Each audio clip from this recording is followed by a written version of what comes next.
Hello, my crafty friends. It's Michelle, the Southern Shell, and I am here today to show you how I take shipping boxes that I've received or my husband's received and the good sturdy ones, how I turn them into cases for my ornaments or other projects that I have created to ship and sell or just display at my craft shows, anything along those lines. So let's get into the video. Hello, my crafty friends. It's Michelle, the Southern Shell, and today I am bringing to you the start of packaging up and getting ready for the holiday craft fairs. We are at mid-October. My shows actually start the first week in November, and it's time to start getting these packaged up and ready to go. So here I'm going to show you, I wanted to create a storage box container to store my Christmas story ornaments in. I created these on the 12 days of Christmas. I will leave that link to the playlist in my description box below where you can find the ornaments that I created this year. So I have this tackle box. It was a subscription tackle box I had gotten my husband one year, and I've saved all the boxes because they're great. But look, it's all about fishing, which is great for him, but not so great for me and my crafts. But I'm going to show you what I did to take these shipping boxes from other items and other companies and change them to create another aspect to the projects that I sell at my craft shows and online. So I'm going to show you how to get started on these. I'm making sure and seeing just what size box I would really like to have for these. And now I need to start getting some prep work done. So the first thing I did was take the metal ruler. We're going to lay it on that line. And I'm just going to come in with the sharp X-Acto blade. And I'm going to have it right up against the line so my blade can go right in the crease and just continue right along. And there you have a nice clean cut. Now I'm going to go ahead and lay it there, and I'm going to continue cutting just right here actually.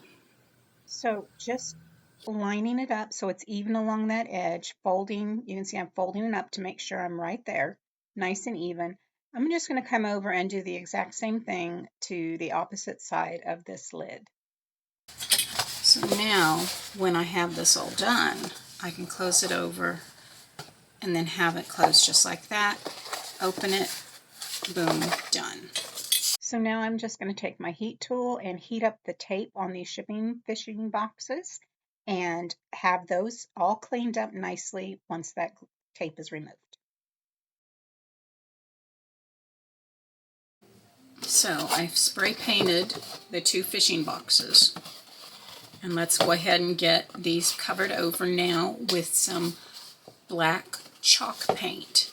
I'm going to go over all of the areas for the black chalk paint. So I have my ink in Waverly.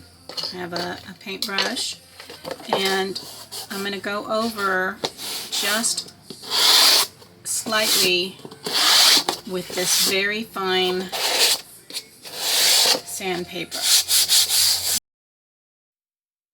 And doing this actually really creates a good space for the chalk paint to go over. I'll put something on the bottom of that box because it's just ugly.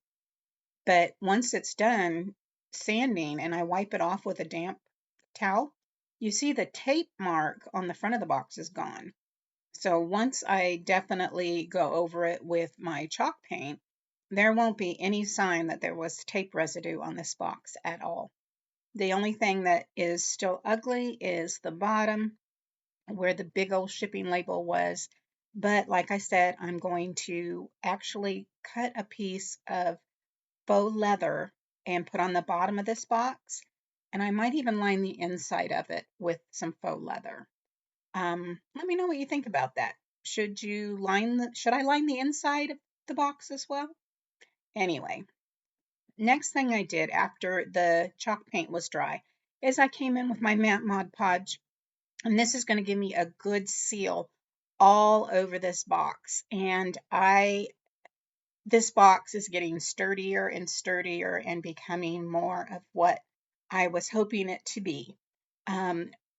Once I get the full coat, I have to do this in sections because it is a box. So I'm going to come in and get a load down here, and then I'll hit it with my heat gun and then continue with the rest of the box, moving until all of my box is covered with this matte Mod Podge.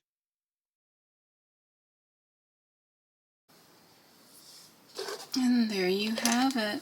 So I've got my box ready now. It's still drying, but the basic box is ready for whatever project I am actually going to package it in. I can come in and I can crackle on this now. It is sealed with my Mod Podge. I can come in and I'll, touch up anything I want. I can punch my holes in here and lace a ribbon on through to tie it down. I can put a magnet on it if I like, or Velcro. Whatever your project is needing, you now have a box for storage or display or for selling and shipping. All right, guys. Thank you so much for watching this. I know it may be a simple video, but I wanted to share how I get these done up for the stuff that I sell, especially ornament sets at craft fairs.